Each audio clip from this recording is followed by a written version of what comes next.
મિત્રો, જો તમે દારૂની નદી વહેતી ના જોઈ હોય તો આ દ્રશ્યો જોઈ લો. નડિયાદ પીચ ચોકડી વિસ્તારના આ દ્રશ્યો છે, જ્યાં પોલીસ દ્વારા આજે દારૂનો નાશ કરવામાં આવ્યો. નડિયાદ ડીવાયએસપી હસ્તકના જે 4 પોલીસ સ્ટેશન છે, નડિયાદ ટાઉન, વડતાલ, ચકલાસી અને નડિયાદ પશ્ચિમ પોલીસ સ્ટેશન, આ પોલીસ સ્ટેશનોમાં જે જુદા જુદા 53 પ્રોહિબિશનના કેસો કરવામાં આવ્યા હતા, તેમાં ઝડપાયેલી 35,000થી વધુ બોટલોનો આજે નાશ કરવામાં આવ્યો. પોલીસ દ્વારા 66,34,000થી વધુ કિંમતની દારૂનો નાશ કરવામાં આવ્યો, જેના કારણે પીચ ચોકડી વિસ્તારમાં જાણે કે દારૂની નદી વહેતી હોય તેવા દ્રશ્યો જોવા મળ્યા હતા. જોઈ શકાય છે બુલડોઝર ફર્યા બાદના આ દ્રશ્યો.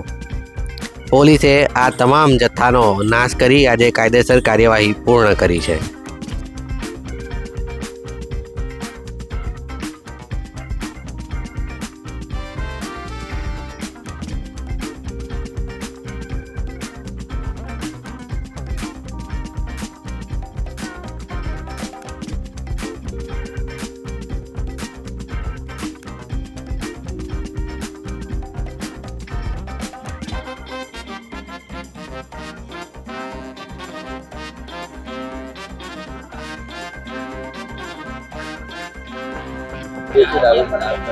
આજે નડિયાદ ડિવિઝનના 4 police station Nadiad town, Nadiad પશ્ચિમ, વડતાલ અને ચકલાસી પોલીસ સ્ટેશનના કુલ 53 ગુનાનો જે મુદ્દામાલ છે, પ્રોહિબિશન લગતો મુદ્દામાલ, એમાં નામદાર કોર્ટની મંજૂરી મેળવી અને એનો નાશ કરવામાં આવ્યો છે, જેની અંદર 35,365 જેટલી વિદેશી દારૂની બોટલો, જેની કુલ કિંમત રૂપિયા 66,34,573 થાય છે, એ મુદ્દામાલનો નાશ કરવામાં આવેલો છે.